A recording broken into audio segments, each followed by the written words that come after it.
ಇದು ಸತ್ಯದ ಬೆಳಕು. ಹಾವೇರಿ ಜಿಲ್ಲೆಯ ರಟ್ಟೆಹಳ್ಳಿ ಪಟ್ಟಣದ ಉಪ್ಪಾರ್ ಸಮಾಜಕ್ಕೊಂದು ಸಾಮಾಜಿಕ ಶೈಕ್ಷಣಿಕ ಏಳಿಗೆಗಾಗಿ ಸಮಾಜದ ಆರ್ಥಿಕ ಅಭಿವೃದ್ಧಿಗೆ ಸಹಕಾರಿಯಾಗಲು ಸಮುದಾಯ ಭವನಕ್ಕಾಗಿ ಮನವಿಯನ್ನ ಸಲ್ಲಿಸಲಾಯಿತು. ಕಳೆದ 2 ದಶಕಗಳಿಂದ ನಾವು ಸಮುದಾಯ ಭವನಕ್ಕಾಗಿ ಅರ್ಜಿಯನ್ನ ಕೊಡುತ್ತಲೇ ಬಂದಿದ್ದೇವೆ. ಆದರೂ ಪ್ರಯೋಜನವಾಗಿಲ್ಲ.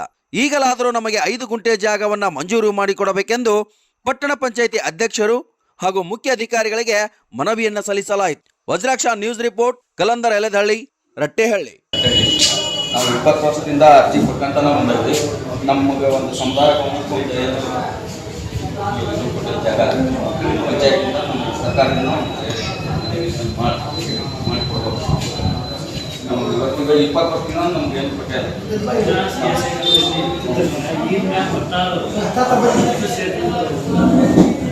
ಈಗ ಉಪ್ಪಾರ್ ಸಮಾಜವರು ಕೊಟ್ಟಂಥ CSIT 5 ಗುಂಟೆ ಮನವಿ ಸಲ್ಲಿಸಿದ್ದಾರೆ.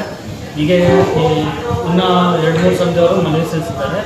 ಅದು ನಮಗೆ ಎಷ್ಟು ಪರ್ಸೆಂಟೇಜ್ ಕೊಡಬೇಕು ಅನ್ನೋದ್ರ ಬಗ್ಗೆ ನಾವು ಕಮಿಟಿ ಒಳಗೆ ಚರ್ಚೆ ಮಾಡಿ ಯಾವ ಸಮುದಾಯಕ್ಕೆ ಎಷ್ಟೆಷ್ಟು ಕೊಡಬೇಕು ಅನ್ನೋದು ದೇಶದಲ್ಲಿ ಎಲ್ಲ ಮೇಲ್ ಸದಸ್ಯರು ಮಾತಾಡ್ಕೊಂಡು ಅವ್ರೇನು ಮನೆ ಮಾಡಿ ಫೈನಲ್ ಮಾಡ್ತಾರೆ ಅದಕ್ಕೆ ನಾವು DCC ಪ್ರಸ್ತಾವನೆ ಕಳಿಸಿ ಅದನ್ನು ಮುಂದಿನ ಪ್ರೊಸೆಸ್ ಏನು ಮಾಡಬೇಕು ಮಾಡಿ.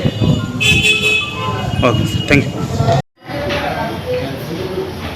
ಹೀಗೆ ನಮ್ಮ ಉಪ್ಪಾರ್ ಸಮಾಜದ ವತಿಯಿಂದ ಒಂದು ಮನವಿ ಕೊಡ್ತಾ ಇದ್ದಾರೆ. ಈ ಇದರಲ್ಲಿ ನಮ್ಮ ಹಿರಿಯರಾದ ಪಿ ಡಿ ಬಸವನಗೌಡರು ಇದ್ದಾರೆ ಮತ್ತು ಮಾಸೂರು ಇದ್ದಾರೆ, ಮುಲ್ಲಾ ಮೆಂಬರ್ಗಳು ಇದ್ದಾರೆ.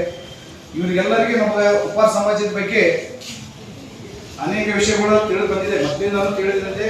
ಹಾಗಾಗಿ ಏನು ಹೆಚ್ಚು ವಿಷಯ ಹೇಳೋದಿಲ್ಲ. ಯಾಕಂತ ಹೇಳಿದ್ರೆ ನಮ್ಮ ಉಪ್ಪಾರ್ ಜನಾಂಗರು ಕಡುಬಡವರ ಇಲ್ಲಿ ಕಟ್ಟಡ ಕಾರ್ಮಿಕರು, ಕೂಲಿ ಕಾರ್ಮಿಕರೇ ಇರೋದ್ರಿಂದ ಇವರು ಆರ್ಥಿಕವಾಗಿ, ಶೈಕ್ಷಣಿಕ, ರಾಜಕೀಯವಾಗಿ ಮುಂದೆ ಬರೋಕೆ ಆಗ್ತಾ ಇಲ್ಲ.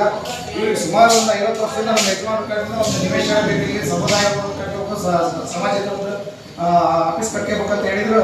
ಇದುವರೆಗೆ ಇವ್ರಿಗೆ ದೊರಕಿ ಬಂದಿಲ್ಲ. ಹೀಗಾಗಿ ಎಲ್ಲ ಇತರೆ ಸಮಾಜಕ್ಕೆ ಕೊಟ್ಟ ಹಾಗೆ ನಮ್ಮ ಸಮಾಜಕ್ಕೂ ಒಂದು ನಿವೇಶನ ಕೊಡ್ರಿ ಅಂತ ಹೇಳಿ ಒಂದು ಮನವಿ ಕೊಡಕತ್ತಾರೆ. ಹಾಗಾಗಿ ಈ ಸಲ ನಮ್ಮ ಮೀಟಿಂಗ್ನಲ್ಲಿ ಸರ್ವ ಸದಸ್ಯರು ನಮ್ಮ ಉಪ್ಪಾರ್ ಬಾಂಧವರಿಗೆ, ಉಪ್ಪಾರ್ ಸಮಾಜದವರಿಗೆ, ಇತರೆ ಸಮಾಜದವರಿಗೆ ಕೊಟ್ಟ ಹಾಗೆ ಅವರಿಗೊಂದು 5 ಗುಂಟೆ ಸೈಟ್ ಕೇಳಿದ್ದಾರೆ.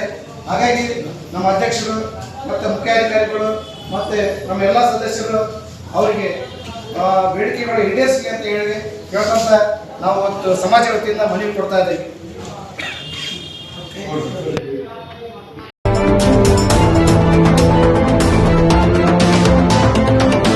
ವಜ್ರಾಕ್ಷ ನ್ಯೂಸ್, ಇದು ಸತ್ಯದ ಬೆಳಕು.